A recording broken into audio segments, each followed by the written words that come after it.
So this bit of the service is no longer the gathering or the preparation, but the word. And so that encompasses the worship and the readings of the readings and the talk. And the talk is supposed to then explain the readings and the worship and interpret it, I guess, such that it's useful in people's connection with God.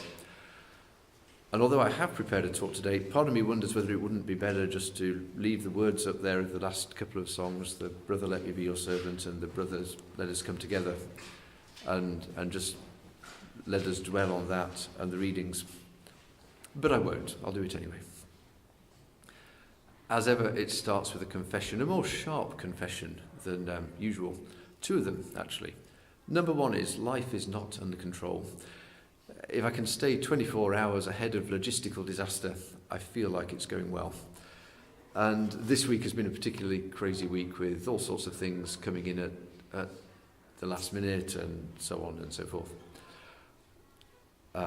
The second, and Bethany's announcement is true, but it doesn't totally tell the whole story of the toing and the froing and the discussions and the corporation meetings and everything else. Number two is I do not have faith, relationships, theology, gospels, the Beatitudes, the Gospel of St. Mark, being a disciple, etc. sorted. It isn't all clear in my mind. Nothing is finished, nothing is final, nothing is done. The result of this is that despite the fact I know well in advance now that I'm going to give a talk on Sunday, I'm still frantically working until 9:58 on Sunday morning trying to solve all of those problems and encompass it neatly into the talk. And it doesn't always work, so it kind of gets to the end. But what happens is a snapshot in time, and that's what this is. So the starting point of the snapshot in time is last week's homework. So which of you were here last week, actually? A few of you. So do you remember your homework? You're allowed to be a bit interactive if you wish. We had homework. You had homework. There was homework, Walter. Do you get a devoir non fait? Someone and you had the opportunity to show Jesus in action, then come back and tell them it. Now that's the message I got. That sounds pretty good to me. I think that's doing it. I think if I remember well, although I wasn't here actually, but if I remember well what everybody has told me since who was here, I think that the homework was to go and be salt and light and figure out how you are salt and light. Is that right? So and what Walter says, I think, is definitely one encompassing of that. So that's one thing that I started with. And then I realised that salt preserves things that are good, hopefully preserves things that are good. It also can hurt a bit. Like, I don't know if you've ever swum in the sea when you've got a cut on your finger or you've rubbed salt accidentally, you've been cooking and you've got a cut on your hand and you rub salt in it. It can sting a bit, but I believe it also has the healing properties afterwards. If it hasn't, let's just say it has, because it makes the sermon much better. And then light, although you shine it, it can shine into some places that where we don't want it shone as well. And I've got kind of the vision of the, you remember the Indiana Jones movies, where I think it's snakes, but it doesn't really matter, where the light shines and all the spiders scuttle to the corners. And there are all sorts of books, fantasy books, where you shine a light and spiders disappear and nasty things disappear, but they scuttle away. And often you don't really want to be in that place shining the light. The Hobbit maybe, or the Lord of the Rings rather, when he shines the light and the big spider runs away. He doesn't want to be there, but he's there and he's shining the light. It's a good place to go. Then the next bit that goes with it is Nick's theme, I think, really since he's been here, has been the call to be disciples, and how are we disciples in today's world?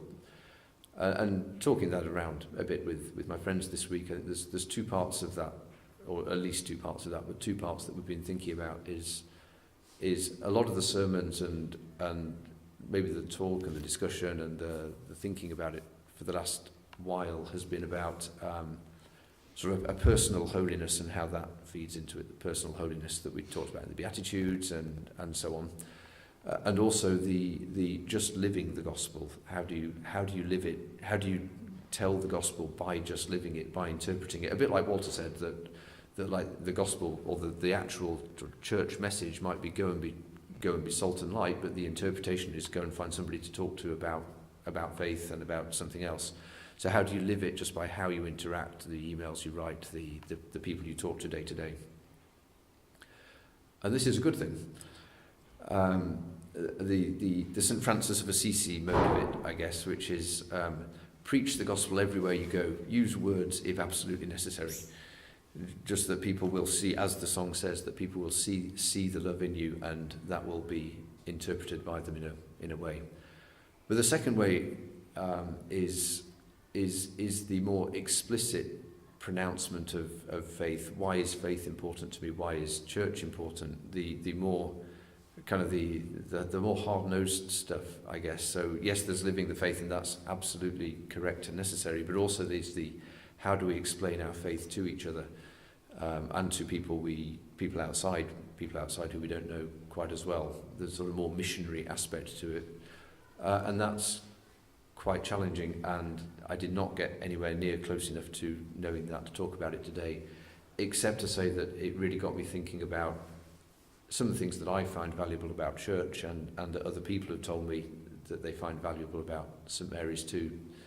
That it's a family, that it's a community, that it can be an oasis, that it's a safe place both to be and to talk and to be open, and also to bring your children, let your children grow. That it's a place where God is and is interpreted. And these are all important things that probably I could express a bit, but need a bit more work. So for future talks, I guess, is how do we explicitly express the faith? But I think the first step is can we explain it to ourselves? I had a friend once who said, because I'm a gas turbine engineer, hopefully I haven't told this story before, I went to the Cranfield course once, which is like a bit of a gas turbine overview course, and it was given by a Greek professor who was very, very cheerful. I don't think it's too politically incorrect, but he said, so this is the aim of this course, that you're gas turbine engineers, you're making aeroplane engines. You have to imagine that you're getting onto an aeroplane, you're single, you find yourself next to a single lady who's very attractive and lovely and petrified of flying. And you've got 3 minutes to be able to explain the gas turbine engine to her in a way that will calm her down and make her think that you're the best person since sliced bread. Engineers have kind of a slightly strange way of thinking about life sometimes. The joke was average, but the message of actually understanding things well enough to be able to explain them to somebody else simply, I think, is well made. So that was the starting point of where I got to. A few things that I threw around in my head before I got to what I really want to talk about, which is two things really. The first is that, again, with today's reading, when Jesus is talking about the commandments and how he is the fulfillment of the commandments, what he's talking about again is really the heart and relationships, not necessarily just the law. So he deliberately picks 5 things. I think it's 5, one from each or he definitely spans all of the Old Testament that Moses, the laws from Moses. So he had a bit from each of them. There are 5 bits apparently, according to the website, and he had a bit from each of them.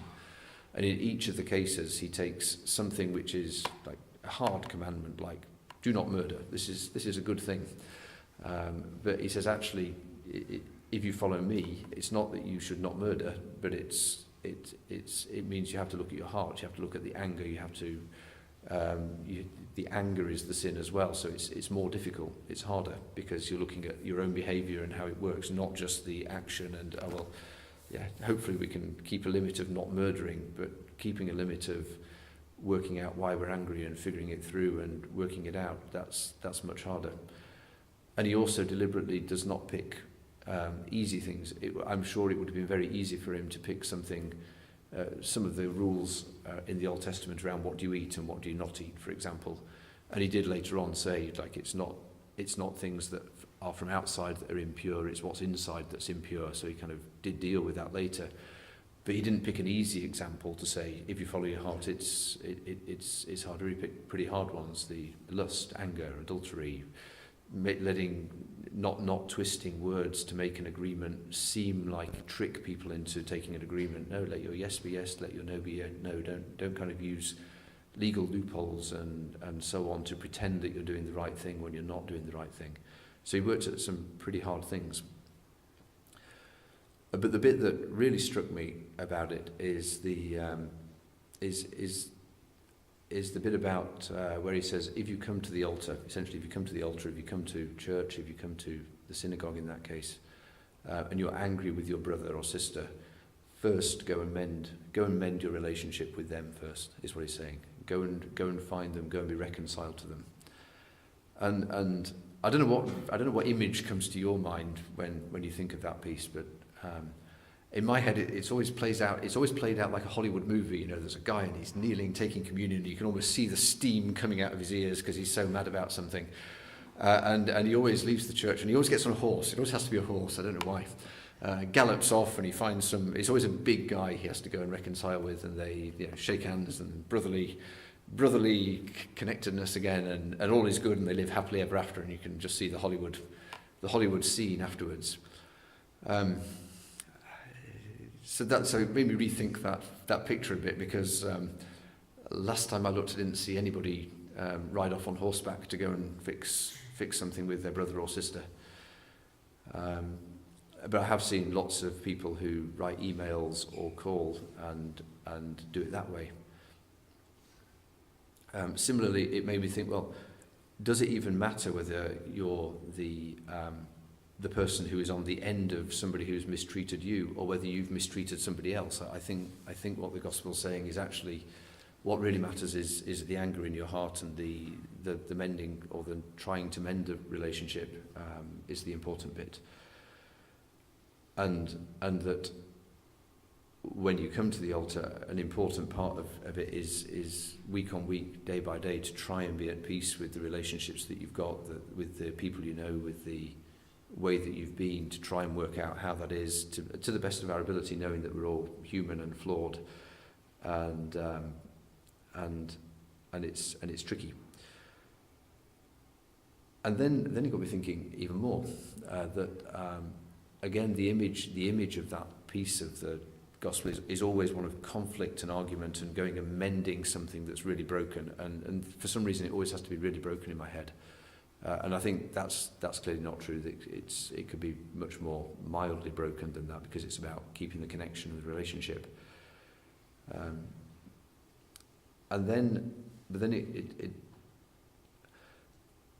at work, I seem to spend all my time on problems. It's always problems that come, and just occasionally you get a meeting which isn't about a problem, and you realise that actually there's lots of things in the workplace that are not actually going terribly, and disasters, and have got people arguing with each other and people falling out with each other, and projects going wrong and engineering being done wrong. Actually, there's probably 80% of the work that's being done to a great standard by some people who are working collaboratively together, are getting on together, are fixing problems together. But at work, for sure, I that's not the 80% that gets my time. It's not the 80% that gets my focus in meetings or most of the emails I write. And there's a phrase: the squeaky wheel gets the oil. The other 9 that are turning perfectly well don't get there. But then when I thought of, well, how can I be a light, or how am I light and salt in the world? I kind of started to think about my friends and relationships and people I know and people that I talk to. And I realised that one of the things I've tried to do a little bit more of recently with a friend in the UK, with whom I often exchange quite long emails on this, that and the other, is to take a bit more risk with that, actually, because our emails were often about God, often about church, but quite impersonal sort of ones. So I took a bit of a risk of, well, let's write a more personal one. It took a long time to think through what was the right thing to write, what was not the right thing to write, what was not the right thing to write. And it felt like it was a risk of exposing a friend, because, like, if he takes this the wrong way, if it's not What if he takes this the wrong way? Like he could be upset. He could be upset. And as it turned out, he wasn't at all upset, and in fact wrote back to say how it really got him thinking, and it actually took a friendship to a different, more deep level, which was really good, and hopefully will carry on being really good. So it made me think that that actually maybe also part of the, before you come to the altar, go and try and fix your friendships or fix the anger, is also maybe think of the people in life or somebody in life where the friendship might be quite good, but what could be better. And there's a few things to remember about that, though. Guidance from my friend Nguyen, the theologian. One of which is to remember that we can't change other people, nor can they change us. So if we try something and it doesn't work, or try something whatever, or try and be more open, more deep, and it doesn't seem to go somewhere, kind of, not to worry. It's okay. Even Jesus' success rate was not actually that high. He moans a few times in the gospel about all the people who didn't listen to him, actually. He complains a lot about the church hierarchy as well, that they just didn't get it, that they were thinking of different things. They were much more interested in tassels and length of tassels than they were about the condition of the heart. So we can't change others, but what we can be is sometimes we can see in friends and they can see in us what we can't see or what they can't see, and to be a guidepost to God, I think, is the aim. That's the goal of the whole thing, is to help people see what they can't see and to be a guidepost to God. And that in Nguyen's mind, I think that would sum up friendship, that it has to point to God, it has to be a guidepost to God, but it's to help people see what they don't see at the moment. That's one thing to remember. The second thing is that very likely whatever one thinks about in this is not going to be fixed or not going to improve in one thing. People at work have the same problem, that they feel if they write an email to someone and complain about it, that's it. I've done my job. I've written an email to that guy and I've said, please fix this. It's a real problem. And then they're all shocked 3 months later. Well, I wrote this email and nobody did anything. Yeah, that's because there's more to it than that. So it feels like actually whatever we do in this, whether it's riding off on horseback or writing an email or calling someone or thinking something through a bit differently, it's really the start of a process, not necessarily an expectation that that something will change or mend overnight, because just because we've changed doesn't mean everybody else has changed. And that's the second thing, is kind of some patience in that. And the third thing is maybe clearly you can go wrong in doing this sort of thing as well. So seeking advice from a friend or someone you trust, or Lorne or Nick, or one of the now we have two ministers you can seek advice from, or one emeritus, I suppose, but he still seems pretty active to me.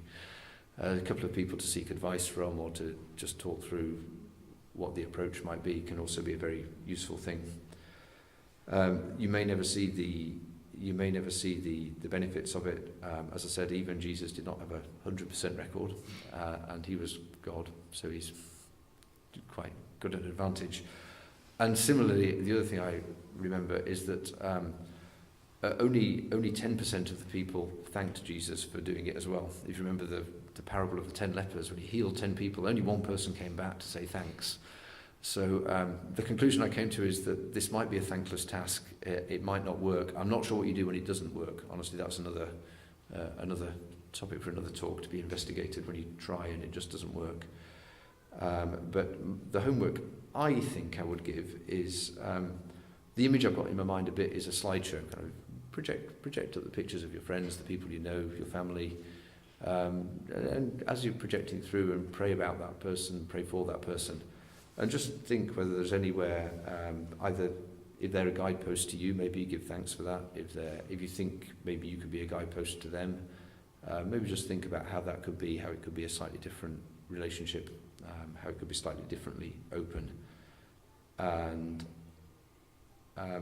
And if you're receiving or giving, I guess it's good to remember that the The salt can be quite painful, and the light can also be a bit painful if it shines somewhere where you haven't wanted to look, or where they haven't wanted to look. So that needs to be taken into account as well. That, I think, is my talk for the day.